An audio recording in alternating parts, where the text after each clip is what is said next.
Howdy y'all, Fast Force 289. Welcome back. And so in this video, we're going to be working on my 1976 Ford truck today.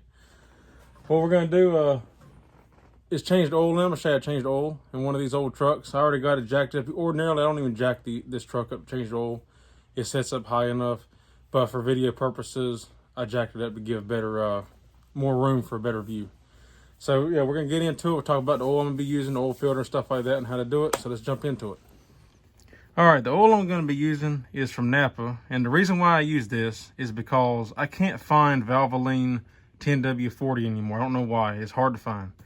So I get Napa because it says right there, developed by Valvoline. So for all intents and purposes, this is Valvoline oil. So that's why I go to Napa to get my oil. I use conventional oil for this. I don't use synthetic in the truck because these old motors, they have cork gaskets. I have rubber gaskets on the valve covers, but a cork gasket for the oil pan. And synthetic oil has a tendency to absorb into the cork and leak. And then you have oil leaks and it's just a mess, you know. So that's why if you have rubber gaskets on an old motor, you can run synthetic oil, fully synthetic oil in an old motor, but you got to make sure all your gaskets are rubber. And I just don't feel like taking the oil pan off to change the gasket. So I run conventional oil in here. So we'll be using that.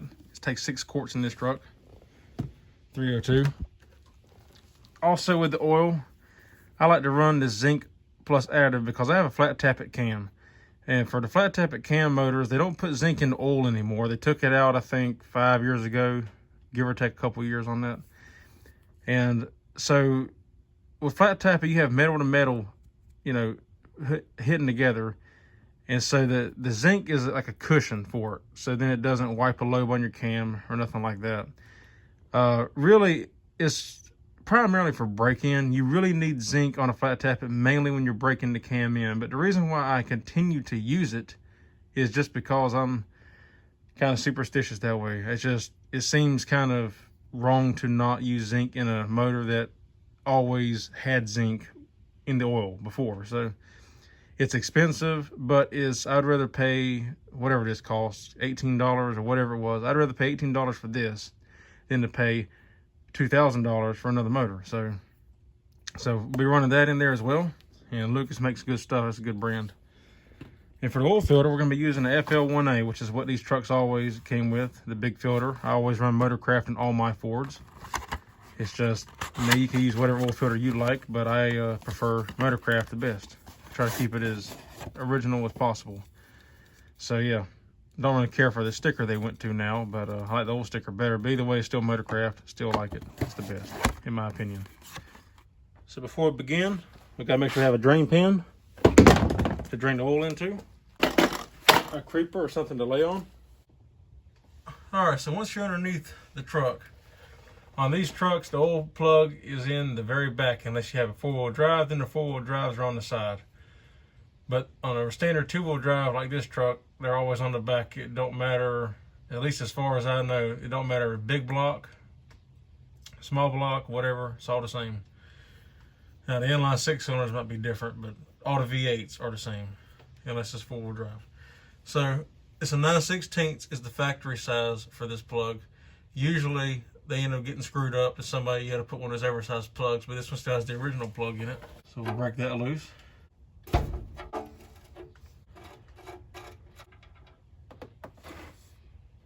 All right, now we're around front. I like to use a nice big drain pan so I can take the oil filter off while the oil pan is still draining.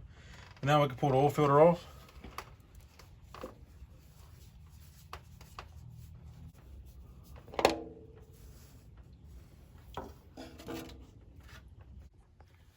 All right, so while we're waiting for that to drain down, we'll go ahead and get our oil filter prepped. So I like to open the box, take the oil filter out, and flip it upside down.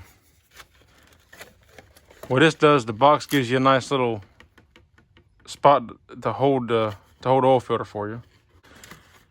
And now what you want to do is take a quart of your oil, and we're going to fill this up a couple of times. You don't have to fill it slam full. The oil filter, these oil filters do hold 1 quart, but you don't have to put the entire quart in here. You can just, I'll show you, we'll fill it up a couple of times, and then it'll be primed and ready to go.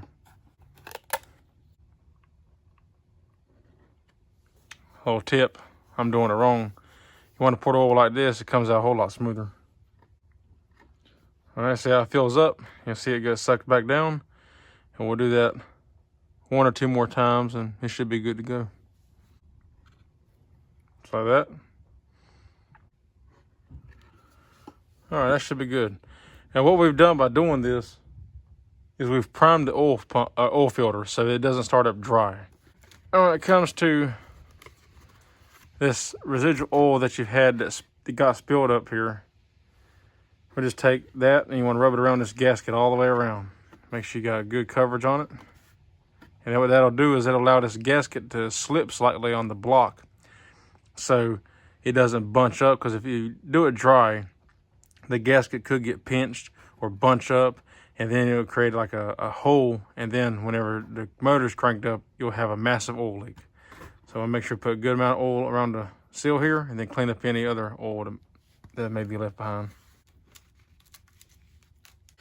All right, now that's all cleaned up, we're ready to crawl back underneath the truck, clean the block, and then we can install the oil filter. All right, so this is where the oil filter goes, and this is the mating surface for that gasket. This is on the block. You want to make sure, for one thing, that the gasket didn't stay stuck to the block from the old oil filter, because if you install the new oil filter with the gasket still up here, it will cause a massive leak. It's not here, so we're good. Now we need to just clean up the old oil, dry it really good, and then we can install the new oil filter.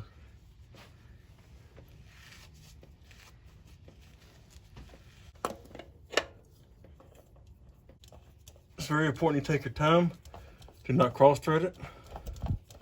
Make sure it starts on there straight. And then you want to hand tighten this. Don't use any tools or wrenches or anything like that. Tighten this, only tighten it by hand, snug it up.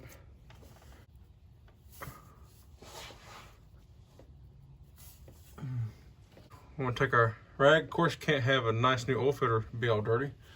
So we need to clean this up, make it look new again.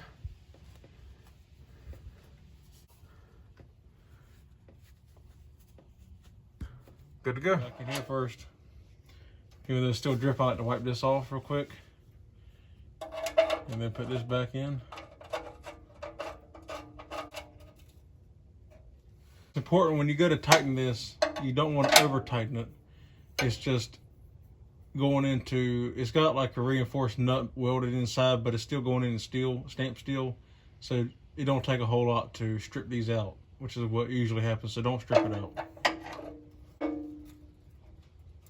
What I'll generally do as a safe rule is turn it till it stops, like that, and then just give it a couple bumps.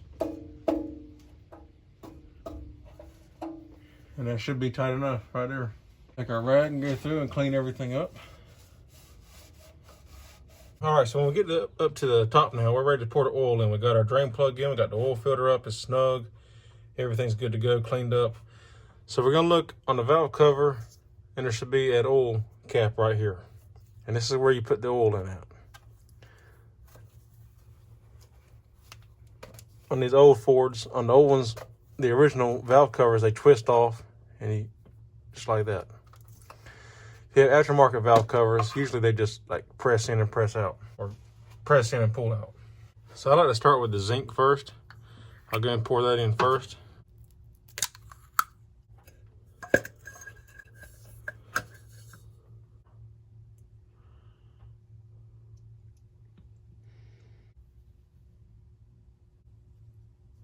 What I like to do is take my oil quart and then this and pour a little bit in here so I can make sure I get as much zinc out as I can. Now I can pour it in here and that'll wash that zinc out. Now I can pour in our rest of this quart. Now I can pour in our other 5 quarts. Since I know this motor holds 6 quarts, I'll go ahead and put all this in there because this is 5 quarts. I had the other quarts, so that's 6 quarts total. And save your old jug, put your old oil into it so you can take it off and have it recycled. Now we can take our funnel out. Put our oil cap back on.